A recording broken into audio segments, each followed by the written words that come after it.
got him, y'all. I got him to admit it. I got this pilot to admit the Earth is flat on his TikTok live. I screen recorded it. Watch it. Very good. Very, very good deal. Hey, yay, yay, yay, yay. Seatbelt signs, please.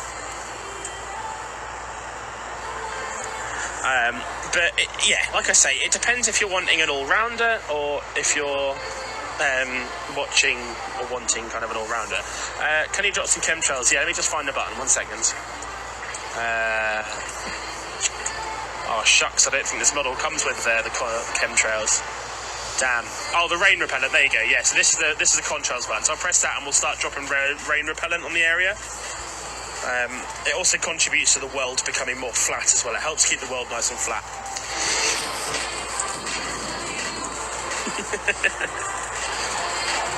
Obviously, we've got to keep the world nice and flat.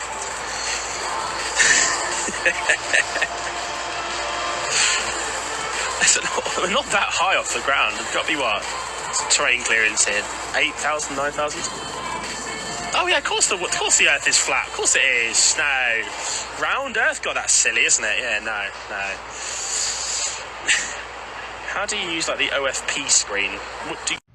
How come at 121,000 feet from a weather balloon, the Earth looks flat? 30,000 feet from a plane, 5 feet. I've been talking to pilots on TikTok, and they say that when they're flying 30, 40, 50,000 feet above the Earth, there's no curve. Furthermore, how do you keep water on a spinning ball? You can't. Here's a good one right here. And if you ever feel bad, just think that NASA would have you believe that in the 70s, this thing went to the moon and back. This makes sense also, right? I'm just saying, there's a lot of stuff out there. Do your own research. Pretty crazy. And last one, why would the United Nations use this as their symbol? This is a flat Earth map, by the way. Isn't there something really fishy about these lasers? Because they should be shooting off into the void of space, meaning that the lasers would intersect. But they're hitting something. What's that something that they could be hitting? The Simpsons may give you a clue.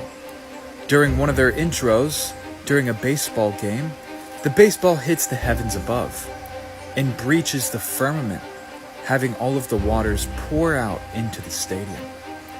Now, could we see any visual proof of the firmament actually existing in real life?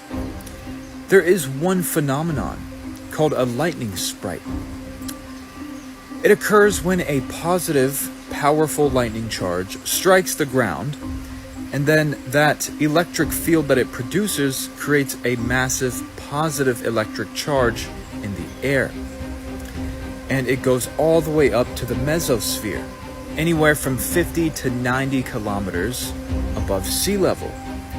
Now, all of these atoms being excited and their polarity in comparison to the atmosphere above it being negatively charged causes the atoms to excrete all of that positive charge that they gained from the positive lightning strike, causing this phenomenon to occur. Now, doesn't it look like something is literally breaching out of something in the heavens above? Sprite. Lightning sprite. Interesting. Now look, I don't really know what is causing it to look like that. Causing the lightning to look like it's pouring out of something above. But have you watched rocket launches? Literally every single rocket follows an arch trajectory. And then some of them even hit something in the upper atmosphere above. Could it be the firmament? Pay attention to this video. Amateur rocket footage from the archive, proving that we are in fact in an enclosed system. This video is from about 2015 and supports what Bill Nye said. One thing our generation needs to embrace is that we do in fact live in an enclosed system.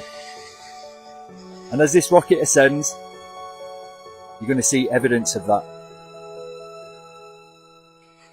because it hit something at around 77 miles.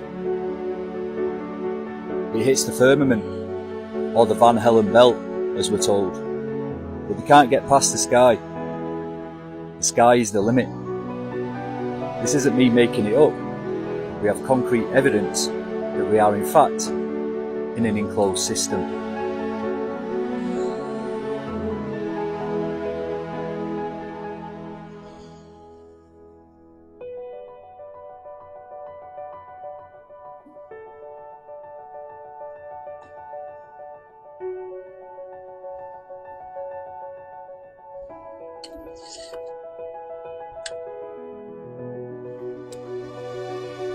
Explain that one. So I have my grandma's Bible, printed and published by M. Carey, Philadelphia, 1815. Okay, so we're in Genesis, and pay attention to the word water, okay, or waters. In the beginning, God created the heaven and the earth was without form and void, and darkness was upon the face of the deep, and the Spirit of God moved upon the face of the waters. And God said, "Let there be light," and there was light. And God saw the light, that it was good. And God divided the light from the darkness. And God called the light day, and the darkness he called night. And the evening and the morning were the first day. And God said, "Let there be a firmament in the midst of the waters, and let it divide the waters from the waters."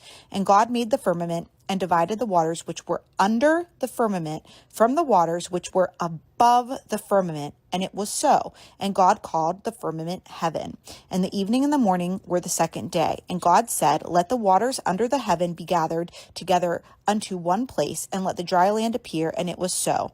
And God called the dry land earth, and the gathering together of the waters called he seas. And God saw that it was good. And God said, "Let the earth bring forth grass, the herb yielding seed, and the fruit tree yielding fruit after his kind, whose seed is in itself upon the earth." And it was so.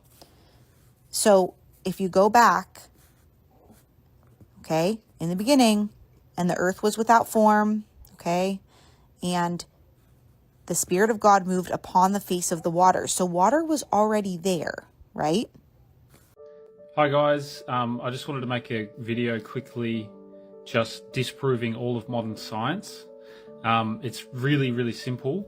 If you're a Christian, you're familiar with this book, the Holy Bible that God wrote. And I'm going to read just the first few verses of Genesis. In the beginning, God created the heaven and the earth. I mean, we really could stop just reading there, and that disproves it, but we can keep going. And the earth was without form and void, and darkness was upon the face of the deep. Kind of sounds like water. And the Spirit of God moved upon the face of the waters. Oh, it is water. And God said, "Let there be light," and there was light. No sun, just light. And God saw the light, that it was good. And God divided the light from the darkness. And God called the light day, and the darkness he called night. And the evening and the morning were the first day. And God said, "Let there be a firmament in the midst of the waters, and let it divide the waters from the waters." And God made the firmament and divided the waters which were under the firmament from the waters which were above the firmament, and it was so. Kind of sounds like a snow globe with water all around it. And God called the firmament heaven, and the evening and the morning were the second day. I mean, I could keep reading, but that's already just completely destroyed every single lie that modern science has come up with. So if you believe the Bible, you don't need to research anything. Just, it's all there. He put it in his word, in literally the first, 8 verses. So, yeah, don't be confused, just read the Bible. The Earth is flat. The CEO of NASA, Werner von Braun, has the Bible verse Psalms 91 on his grave. This verse says, "The heavens declare the glory of God, and the firmament shows his handiwork." the same firmament all the ancients depict in their artwork. We should see different stars, different constellations if we are traveling 360,000 miles per hour through space while spinning at 1,000 miles per hour. Yet we have phenomena like this. This could not happen. Don't you think it's strange the United Nations flag is the flat earth? And inside the New York United Nations building they have this painting? NASA in Hebrew means to deceive, and they have the serpent tongue in their logo. You really believe they made it to the moon in this? I think it's about time you woke up and questioned what you've been told. You do not see the curve. You do not feel as if you're moving, because you're not. They have brainwashed you to not trust your five senses. What if the flat earth debate isn't fringe, but biblical? They say it's crazy, they say it's a conspiracy, but read the scripture. The earth has foundations, Psalm 104. It does not move, 1 Chronicles 16. The firmament separates the waters, Genesis 1. The sun and moon move above us, Joshua 10. Circle of the earth, not sphere, Isaiah 40. Over 200 verses hint at a fixed, enclosed creation, not a spinning ball flying through infinite space. You don't have to believe me, just read it yourself. Why would they hide it? Because if creation has edges, it has a creator. Follow if you're questioning the narrative. Share with someone ready to study the verses. Stay tuned, stay awake, keep your heart fixed on Christ. Many blessings. So one thing I've come to realize, like when it comes to the flat earth conspiracy theory, is that people get really pissed off about it for no reason other than the fact that they just don't want to go down that rabbit hole. Well, I got some comments.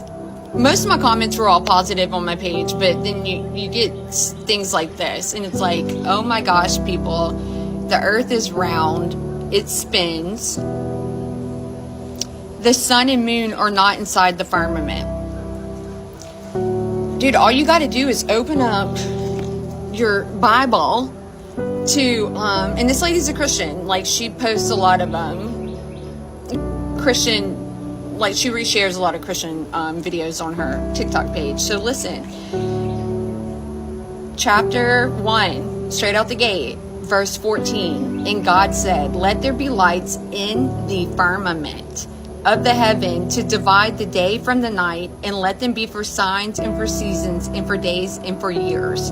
And let them be lights in the firmament of the heaven to give light upon the earth. And it was so. And God made two great lights, so the greater light to rule the day, that's the sun, and the greater light and the lesser light to rule the night, and that's the moon. And he made the stars also on the fourth day. And God set them in the firmament of the heaven to give light upon the earth, and to rule over the day and rule over the night, and to divide the light from the darkness. And God saw that it was good. I just want to know, like, why there's so much like animosity towards flat earth, especially from Christians. I could care less about atheists and agnostics. I mean, like, not that I could care less about you as a person, but like your beliefs matter none to me. But it's the Christians that really are frustrating as a people, that just don't believe the Bible. Like, you don't believe the beginning, but somehow you believe the end. Like, I just don't understand why there's so much like hate when it comes to flat earth. Like, y'all go down the 9/11 rabbit hole, you go down the moon landing rabbit hole, but you cannot go down the flat earth rabbit hole. Because why? Because we're flurfers. I think that's what they call us. Like, what? And they hold so tight to this globe model, okay, that just doesn't make sense when you do the math. So I just implore everybody, like, just research it on your own. I mean, we all have, and we've come to this conclusion. And I stand firm in my faith. It just makes me stand even firmer when you get stuff like this and more hate, like a little bit that was on my previous videos. So to anyone out there that's that believes in flat earth, just stand firm in your faith and don't back down. I had a friend of mine tell me he was really going to kick my ass at one point during our conversation. Like, it gets hostile sometimes, and I don't understand why. People that never do their research, never do their homework, just believe everything the world tells them to, instead of the Word of God. Okay, that's who you're up against? No. stand firm in your faith. The Earth is flat and stationary. The sun, moon, and stars are all very close.